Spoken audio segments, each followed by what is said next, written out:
custom Teenage Mutant Ninja Turtles Blastoise action figure.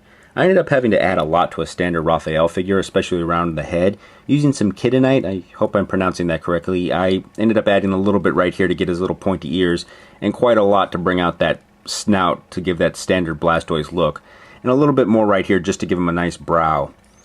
As far as the belt goes, I had to remove that completely. It was a design decision that I tried to make. I thought, should I have the belt on there? But in order to build up the shell a little bit more, there was no way I was going to be able to keep it, so I just took it off, as well as the soft rubbery part of his shell.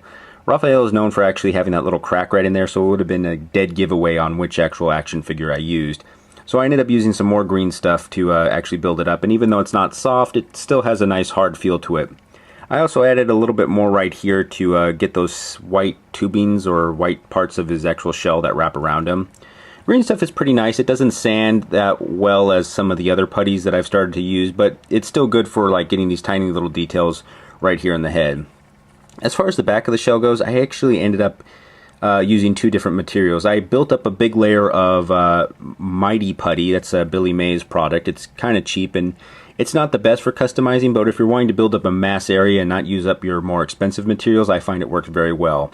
After that, I ended up using some Magic Sculpt, which I was kind of turned on to by some other websites I follow. And it's one that sands very nicely, and you're able to carve into it and works. You're able to get a lot more details, as you can see right here with all the little scrapes I've added in here.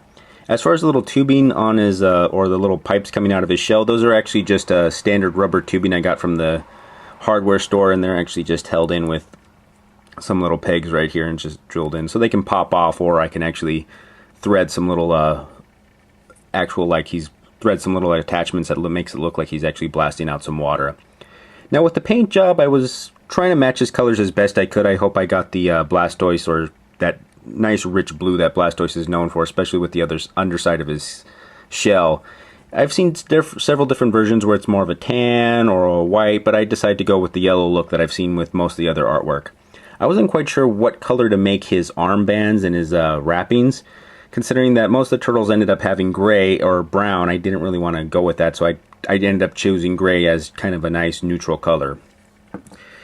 He still keeps all of his standard articulation with the figure, so nothing is overly lost with him, although the paint does make the joints a little bit more stiffer, but that will actually be a benefit in the long run.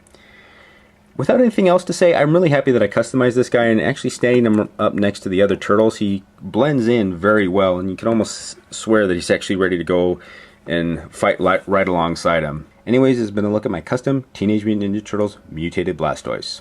Once again, thank you for watching. If you enjoyed what you've seen today, please feel free to like, subscribe, or leave a comment below in the comment section. Any advice for the show will be greatly appreciated. Who knows, something you suggest may appear on the show in the future.